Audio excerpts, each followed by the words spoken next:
இன்றைய இதமான காலை தென்றலில் அனைத்து அன்பு உள்ளங்களுக்கும் என் இனிய காலை வணக்கம். இன்று ஒரு குறள்.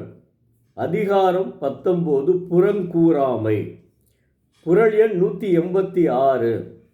பிறன்பழி கூறுவான் தன்பழியுள்ளும் திறந்தெறிந்து கூறப்படும்.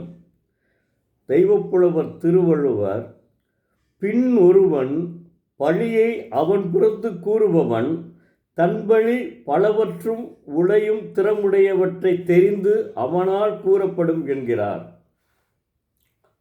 பிறரை ஒருவன் பழித்து கூறுவதை அவன் தடுக்க வேண்டும். இல்லையென்றால் அவன் இவனையும் பழித்து கூறுவான் என்பதை உணர வேண்டும். அப்படி உணராமல் விட்டால், அவன் பிறனை பழித்து கூறிவிட்டால், அவன் பழித்து கூறப்பட்டவன் இருக்கான், அவன் இவன் மீது வேறு பழிகளை சொல்லக்கூடும். அது மட்டுமல்ல, அவன் இவனை தூற்றும்படியாக, இவன் மனம் புண்படும்படியாக பல பழிகளை ஆராய்ந்து எண்ணி அவன் சொல்லப்படும். அதனால் இவன் மனம் புண்படும். அதனால் பிறர் புறங்கூறுதல்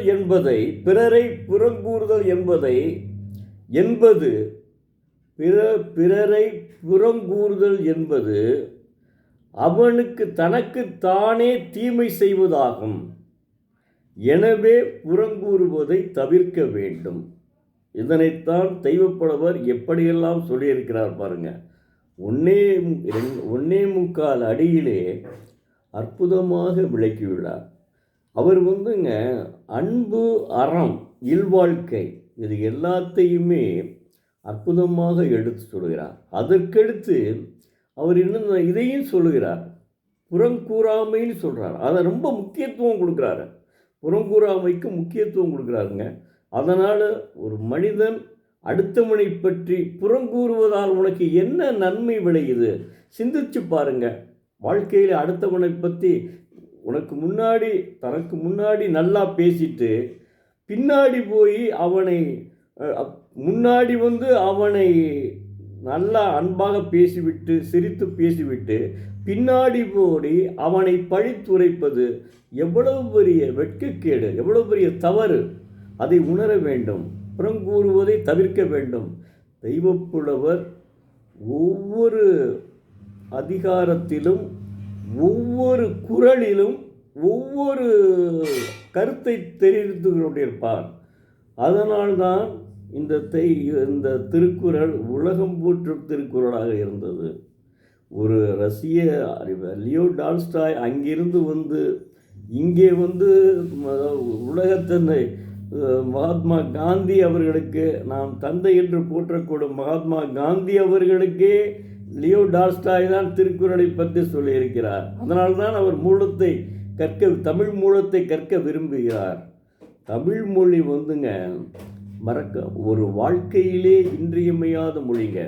ஒரு முதலில் தோன்றியது, மொத்தமே உலகத்தில் தோன்றிய முதல் மொழிகள் 6 மொழிகள். அந்த 6 மொழிகளில் 4 மொழிகள் பழக்கத்தில் இல்லை. இப்போது பழக்கத்தில் இருக்கும் 2 மொழிகள், 1 சீன மொழி, 2 தமிழ் மொழி. தமிழ் மொழியினுடைய சிறப்பை சொல்லிக்கொண்டே இருக்கலாம். அதாவது எட்டயபுரத்திலே பிறந்த மகாகவி பாரதி, அவர் 8 மொழிகளில் புலமை வாய்ந்தவர். ஆனாலும் அவர் யாம் பெற்ற இன்பம் தமிழ் மொழி போல் வேறு எங்கும் இல்லை என்கிறார். அப்போ தமிழ் மொழிக்கு எந்த அளவு அவர் தாய்மொழி என்ற எண்ணத்தோடு சொல்லவில்லை. பல மொழிகளை கற்று புலமை வாய்ந்தவர், 8 மொழிகளில் புலமை வாய்ந்தவர். ஆனாலும் தமிழ் மொழிக்கு அவர் முக்கியத்துவம் கொடுத்துள்ளார். அதை நாம் உணர வேண்டும். தெய்வப்புலவர் திருவள்ளுவர் அந்த தெய்வப்புலவர் வள்ளுவன் தன்னை உலகினுக்கே தந்து வான்புகள் கொண்ட தமிழ்நாடு என்கிறார். என்னம்மாங்க, அவர் பாரதியை தெய்வப்புலவரை பாராட்டுகிறார் என்றால், தெய்வப்புலவர் திருவள்ளுவரினுடைய திருக்குறளை படிக்கிறார். படித்தவுடன் அவரே ஒரு பெரிய மகாகவி. ஆனால் அவர் படித்த பின்னாடி அவர் என்ன செய்கிறார்னா, திருவள்ளுவருக்கு இணையான வள்ளுவன் தன்னை உலகினுக்கே தந்து வான்புகழ் கொண்ட தமிழ்நாடு, தமிழால் தான், திருவள்ளுவரால் தாங்க தமிழுக்கே பெருமை. அதில் மறக்க முடியாத உண்மைங்க. திருவள்ளுவரால் தான் தமிழுக்கே பெருமை. அதை நான் பேரறிஞர் அண்ணாவினுடைய உரையிலே படித்திருக்கிறேன். பேரறிஞர் அண்ணா எப்பொருள் யார் யார் வாய்க்கேட்பினும் அப்பொருள் மெய்ப்பொருள் காண்பது அறிவு என்பதை அடிக்கடி அவர் உரையாற்றும் போது சொல்லுவார்.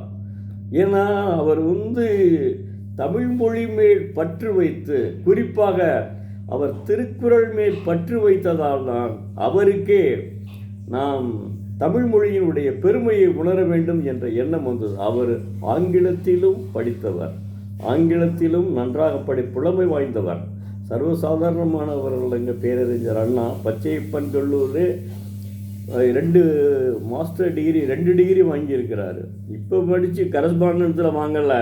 நீங்கள் நல்லா புரிஞ்சுக்கிறணும், கரஸ்பாண்டன்ஸில் வாங்கிறது நான் அதை தகுதி இல்லைன்னு சொல்ல வரல, அது வேற.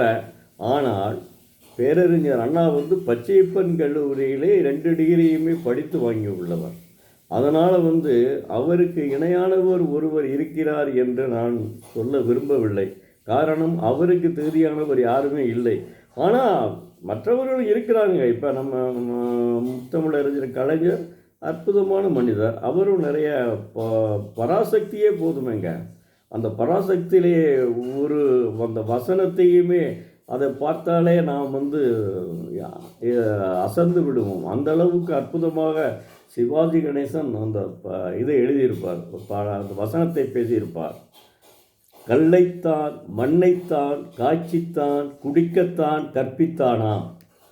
ஆமாம், சிவாஜி கணேசன் பேசும் வசனம் அது எனக்கு நிறையா நான் பேசி தான் நானே நாடகத்தில் நடித்த ஹைஸ்கூலில் படிக்கையில் 1968 9ஆம் வகுப்பு படிக்கையில் ஒரு நாடகம் சாணக்கிய சபதம், ஒரு நாடகத்தில் அவங்க வசனம் பேசி தான் எடுத்தாங்க. நான் இந்த வசனத்தை பேசுகிற உடனே என்னை எடுத்துட்டாங்க. நான் மந்திரி மகேந்திரன் என்ற ஒரு வேடத்தில் நடித்தேன். நான் எதற்காக இதை சொல்கிறேன் என்றால், நீங்கள் என்ன செய்ய, அதாவது முத்தமிழறிஞர் கலைஞரும் சரி, பேரறிஞர் அண்ணா அவர்களும் சரி, நிறைய தமிழ் புலமை வாய்ந்தவருங்க. அதனால தான் அவர்கள் வேலைக்காரின்னு பேரறிஞர் அண்ணா இருந்தால் நல்ல தம்பின்னு ஒரு படத்தை எழுதினார். அப்படி மக்களிடம் போய் பரப்புரை செய்துதான் அவர்கள் ஆட்சிக்கு வந்தார்கள் என்பதை மறக்க முடியாது. இந்த தமிழக திராவிடர் பாரம்பரியம் அத்தகையது.